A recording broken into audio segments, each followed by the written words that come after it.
everybody. Another week, another one of these Facebook Lives that I'm doing based on questions that folks are asking initially in our author pool, but I'll take questions from other places as well. So if you would like to ask a question about going into business for yourself, freelancing, no question is too newbie or beginner. Put it in the comments on this Facebook Live video, or if we've cross-posted it to YouTube, I'll catch the comments there on YouTube as well. So anywhere you feel like asking me questions, please feel free to have at it. This week, we're talking about taxes. So one of the questions I had was basically, I had a couple tax questions, but more or less like when you go into business for yourself, how do taxes work? Now, my apologies to anyone watching who may be somewhere other than the U.S., because I don't know how it works over there. This is going to be entirely U.S. based, but let's take a look at kind of if you have no experience whatsoever and you've decided that you want to go do a side hustle or earn money on your own somehow, what does that mean for you in terms of taxes? I'm going to kind of go through everything that I can think of scenario-wise. I made a couple of notes here so I don't forget to talk about anything. But in order to really dive into the topic, we need to look at I would say how taxes work for you as an employee. So most people that are going to moonlight, start a side hustle, freelance, whatever, probably had some experience working as an employee, if only like working in Dairy Queen or something when you were a teenager. But you get that employment experience first. And what happens when you're employed is you'll fill out this form called a W-9 when you start working for your employer. And you, I forget what all goes into that form, but basically that form tells your employer how much tax to withhold from your paycheck. And so you get that first paycheck at a new job, and your paycheck is for $5,000 or whatever. And then you see, oh my goodness, my paycheck was for $5,000 that it says at the top, but then I only actually get about, what would it be, 3,600 of it or something.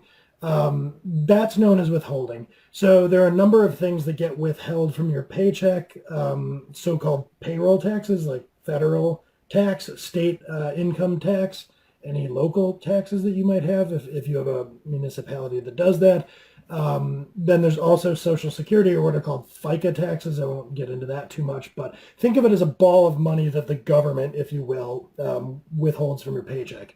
What's really going on there is your employer withholds it and they send a check to the government, so to speak. But basically, as far as you're concerned as an employee, you earn a certain amount of money, 5,000, you get to keep 3,600. That's your take home. That's how taxes work kind of by default. And what's actually going on there is your employer, in a sense, is doing you a service, because they are preventing a situation where at the end of the year you have to owe a bunch of money to the government. Somehow or another, when you earn income, depending on how much money you earn each year, your tax bracket is called, there is an amount of money that the IRS at the federal level and then your state government, state income tax, those two bodies help themselves to from your paycheck. And whether you had money withheld by your employer or whether you just wrote the IRS a check, state government a check every year, you would have to pay them that money. So it is a convenience for you that it's withheld. It's also good for the IRS because they earn interest on your money instead of you earning interest on your money. So I guess everybody wins. But that is just the default incumbent system that you're used to, that people are used to. So it is kind of done for you. Your employer is like the steward of you not having to write the government a check at the end of the year. Instead, quite often you get a refund check and you go, buy pool noodles with it or whatever. So I wanted to set the stage with all of that because that's called withholding and it's what's happening to you by default. Now, let's say that you go and you start moonlighting. Well, when you moonlight, like I think I talked about this in a previous video, let's say you wrote some blog posts for Hit Subscribe, and you wrote a number of blog posts, and we wrote you a check for $1,000 and paid you $1,000 for writing blog posts. Now, you aren't an employee of Hit Subscribe in that capacity. You are what is known as a contractor, called a 1099. 1099 is the tax form that describes that relationship. It's You'll hear it called that, like 1099 contractor work. Anyway, there's no withholding in that. So if you send us an invoice for $1,000, we send you a check for $1,000. Now, what happens here is that still gets reported to the IRS and to your state as income. And so basically, hit subscribe at the end of the year will generate a tax document called a 1099 that we send to the IRS. And we say, hey, we paid Susie Smith $1,000. Now, what the IRS is looking for on your tax return is something that also indicates that as income. So the IRS knows, because the business that paid you has to report that payment. The IRS knows that it's income as far as you're concerned. Your state government knows that it's income as far as you're concerned. And you owe tax on that. So let's say we paid you $1,000 and you would otherwise have had a refund at the end of the year of $500. Well, now your refund is going to be reduced to maybe $250 because you owe taxes on this money that Hit Subscribe paid you. So in that scenario, it's not really that big of a deal. You can just collect your $1,000 over the course of the year in payments, and hey, whatever, your refund is reduced a little. Okay. Now, the thing is, imagine if you're doing this a bunch for us. So instead of $1,000, we're paying you $5,000 or $10,000 throughout the year. Now what starts to happen is that refund amount goes negative, and you start to owe the state and the IRS money at the end of the year. So that's a bummer. You probably don't want that, and you really don't want that, because what will start to happen is if you owe those institutions too much money at the end of the year, they will come along. Number one, they'll impose some penalties on you, and then they'll demand that you make what are called quarterly estimated tax payments, and I'll get to that in a moment. But so the idea here, to recap a little bit, is when you start a business, when you start moonlighting, or maybe you go off on your own and freelance, you become responsible for taking care of that tax burden yourself. Unlike an employed situation, there's nobody that's handling that for you. Nobody's doing this automatically, withholding money, taking care of putting it into the IRS and state government coffers for you. You have to do that. So when you go off on your own, what you need to do is figure out your tax strategy. Generally speaking, if you're going to be earning a fairly negligible amount of money, you don't really have to do much of anything. So I'm going to give you a bit of unofficial information to do what you will with. I think the amount is $500 or $600, but if you come and write one blog post for Hit Subscribe and we were to say pay you $200, let's say, for that, you're below the threshold where we need to report that to the IRS. It's not required, so I don't think we would, because we have to pay to send out 1099s. So there might be no record of that as income at all, meaning like you might not even need to report it. I am so not telling you not to report it, because that's technically tax fraud. What I am saying is if you didn't report it, you, the IRS, the state, probably nobody would notice or care. So there are very low thresholds below which nobody's even interested in this. Now, if you're getting up to that 1099 reporting threshold, still, if it's like $1,000, it's kind of the situation I described before, where all that's really going to happen is you're probably going to get a reduced tax refund at the end of the year. But once you're starting to do a non-trivial amount of work, what I would suggest you do is to start keeping track, roughly speaking, of what you would owe in taxes. And then you can act accordingly. So a good rule of thumb that I would stick to, if nothing else, is if, depending on your state tax rate, call it 30% of everything you earn moonlighting, freelancing, whatever, set aside 30% and assume that's going to go to taxes. Now, I think you would need to be making, I want to say, close to $200,000 a year before your federal tax burden hit 28%. I think up into the mid six figures, your personal income tax rate, your highest tax rate, is going to be 24%. And then so add on top of that your state tax rate. I don't know if there's states that tax you more than 6%, maybe some with a graduated tax. Anyway, the long and short of it is 30% is probably safe. If you want to be really safe, set aside 35%. I just can't imagine anyone watching ever paying more than that in tax on that income. And so I touched on this in a video about starting in business for yourself.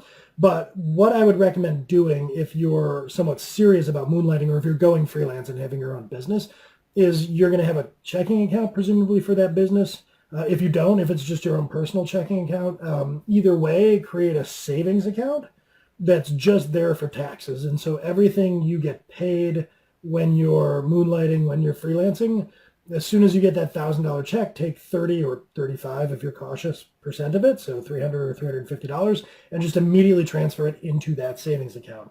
If you do that, then you will generally be covered for whatever taxes you owe at the end of the year. So at least setting aside penalties and estimated taxes for now, at least you'll have this money put aside and you won't be caught off guard having spent all of your moonlighting or freelancing income and then, oh no, I owe the IRS $3,000. So at least that won't happen if you're setting aside that money. I wholeheartedly recommend that you do that. So let's talk about some other concerns here. And actually, now it occurs to me that maybe you bump that figure a little bit, 30 or 35%. It might be 35 or 40%. The reason for that is I want to talk about something called self-employment tax. This is something that caught me off guard years ago when I first started getting exposed to it. And let me explain what self-employment tax is. When you work for a company, as I mentioned, the company is withholding money from your paycheck to cover a number of different kinds of taxes. There's the federal tax, the state tax, and then what I was calling FICA. And those are called payroll taxes. So that's Social Security and it's federal unemployment insurance and Medicare. I forget. It's kind of a few things rolled into one.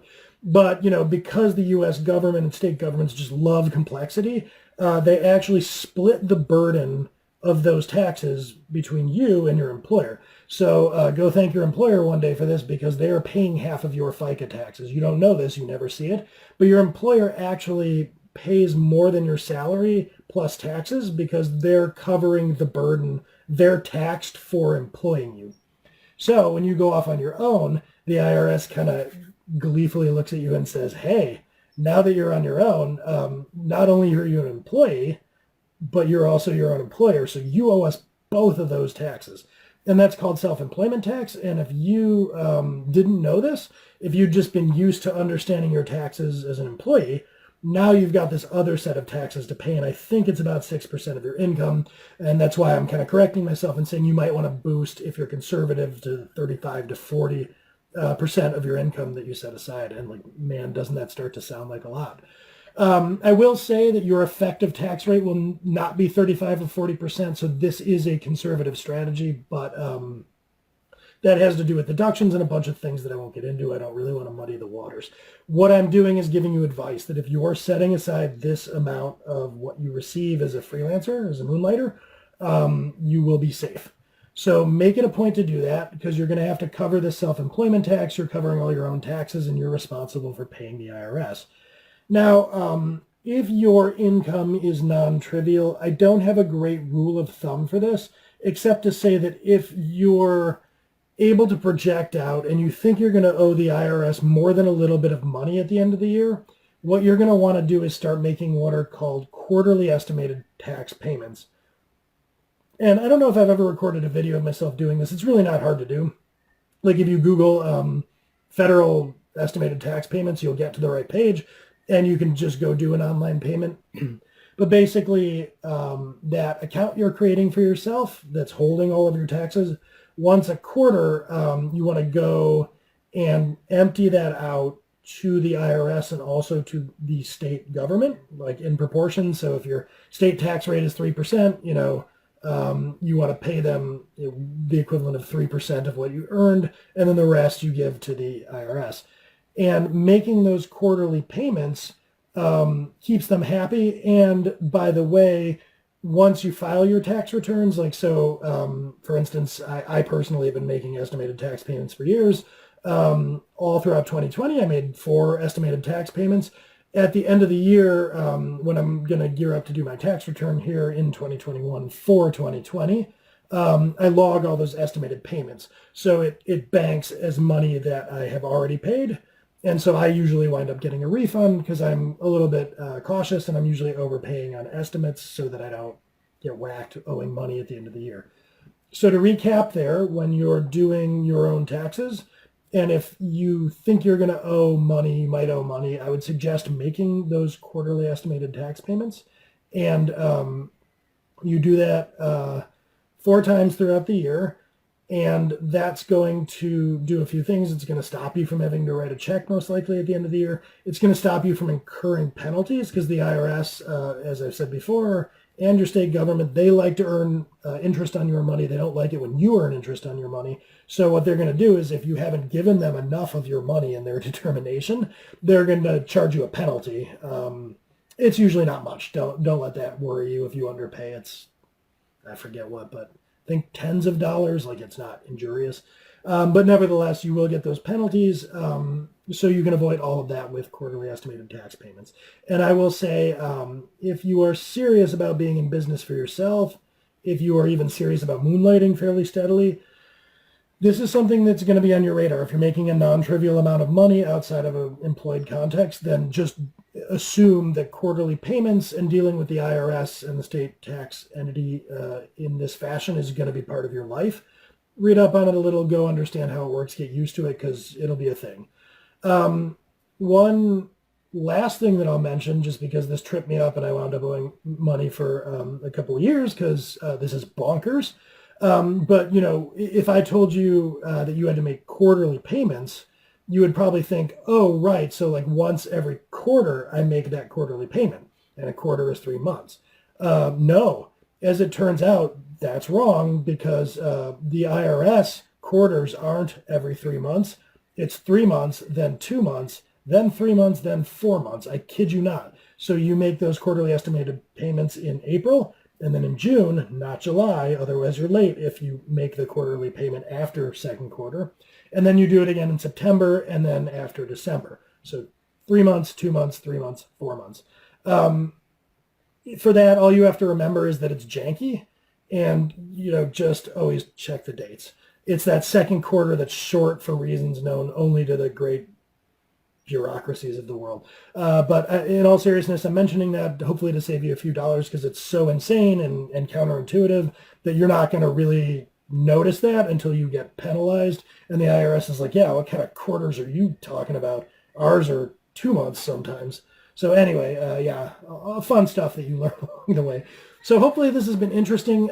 It might sound a little bit overwhelming, but just go read up a little bit on withholding quarterly tax payments. The most boring stuff imaginable, but it won't take you that long to get up to speed. And if you follow the rules of thumb I laid out here, you will do fine. Just set aside that money as it comes in to make sure there's always enough there. And then you're just making payments 4 times a year. And so it's really not that big of a deal, even if it sounds intimidating. By the way, my wife is tending to my infant son out there, and if you're hearing that in the background, it sounds like he's pretty hungry. So maybe that's his way of saying hi, but that's the crying. Anyway, always interesting to do these. Hopefully folks are finding them somewhat informative, and I will catch you next time.